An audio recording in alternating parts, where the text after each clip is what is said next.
जिस आतुरता से उनको माय फ्रेंड बुला रहे हैं, जिस आतुरता से उनकी कसीदे पढ़ रहे हैं, काश इसी आतुरता से तब बोला होता जब प्रेसिडेंट ट्रंप ने भारत पर 50% टैरिफ लगाया था, या करीब 50 बार बोल दिया कि मैंने सीज फायर कराया है। प्रधानमंत्री बिल्कुल चुप हो जाते हैं जब डोनाल्ड ट्रंप हमारे देश की तौहीन करते हैं, हमारे देश की बेइज्जती करते हैं, और अदरवाइज वो माय फ्रेंड कहते हैं। तो आपके फ्रेंडशिप का फायदा क्या हो रहा है? पहली चीज, अगर आप इजराइल और पैलेस्टीन में शांति का वेलकम करते हैं, शांति की बात की सराहना करते हैं, तो आप उसी ब्रेथ में किसी भी कीमत पर नेतन्याहू की या इजराइल की तारीफ नहीं कर सकते। सबको पता है गाजा में क्या हुआ, सबको पता है छोटे बच्चों के साथ क्या हुआ, सबको पता है फलस्तीन में क्या हुआ।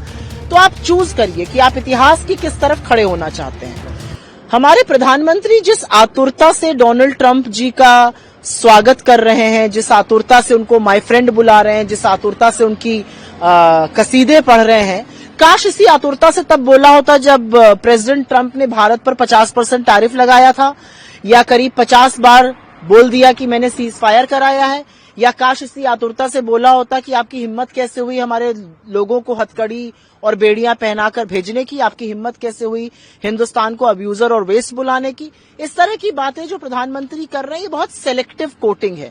प्रधानमंत्री बिल्कुल चुप हो जाते हैं जब डोनाल्ड ट्रंप हमारे देश की तौहीन करते हैं, हमारे देश की बेइज्जती करते हैं, और अदरवाइज वो माय फ्रेंड कहते हैं। तो आपके फ्रेंडशिप का फायदा क्या हो रहा है? पहली चीज ये। दूसरी चीज, अगर आप इजराइल और पैलेस्टीन में शांति का वेलकम करते हैं, शांति की बात की सराहना करते हैं, तो आप उसी ब्रेथ में किसी भी कीमत पर नेतन्याहू की या इजराइल की तारीफ नहीं कर सकते। सबको पता है गाजा में क्या हुआ, सबको पता है छोटे बच्चों के साथ क्या हुआ, सबको पता है फलस्तीन में क्या हुआ।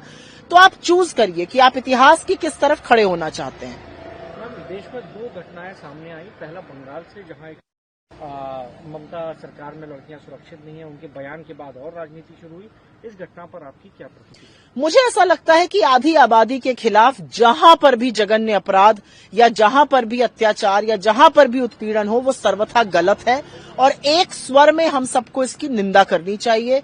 इतनी वहशियत, इतनी दरिंदगी, इतनी हिंसा आज भी लड़कियों के खिलाफ हो रही है, ये हम सब पर और कलंक और धब्बा है। पहली चीज। दूसरी चीज, मेरी अपील है और मैं आशा और उम्मीद करती हूं कि बंगाल की सरकार, बंगाल की पुलिस इस पूरे मामले में जितनी तीव्रता से दोषियों को पकड़ेगी, और मेरी जानकारी की शायद 4 या 5 आरोपी पकड़े गए, उनको जितनी जल्दी सजा मिलेगी, एक नजीर बनाई जाए। पर मैं फिर भी कहूंगी कि महिला के खिलाफ कहीं भी अपराध होना, ये दलगत राजनीति से ऊपर है। बंगाल में ऐसा क्यों हो रहा है, इस पर गहन चिंता का विषय है। केरल से भी आप लोगों की तरफ से भी चीजें कही जा रही हैं, कैसे आरोप हमने नहीं लगाया। आनंदू अजी नाम के एक व्यक्ति थे, 26 साल के IT प्रोफेशनल थे, एक बहुत प्रॉमिसिंग लाइफ थी उनकी। इंस्टाग्राम पर पोस्ट किया और उसमें उन्होंने लिखा कि कैसे उनके साथ यौन उत्पीड़न हुआ, उनका बलात्कार किया RSS के कई लोगों ने, जब वो छोटे बच्चे थे और शाखाओं में जाते थे। तो सबसे पहले तो इतने बड़ी बात के बाद उन्होंने बड़ी चिंता का विषय उठाया कि इस तरह की हैवानियत, इस तरह की दरिंदगी आज भी RSS की शाखाओं में छोटे लड़कों, छोटे बच्चों के साथ की जा रही है। तो मुझे तो लगता है इस पर RSS की लीडरशिप चुप नहीं रह सकती है। मीडिया के जो साथी कूद कर अभी संघ की बड़ाई कर रहे थे, उस पर सवाल उठाएं। बिल्कुल सुई टपक सन्नाटा है मीडिया का इस पर। और मोदी जी जो लाल किले की प्राचीर से संघ की बात करते हैं, संघ का उल्लेख करते हैं, आज RSS के लोग चुप नहीं रह सकते हैं।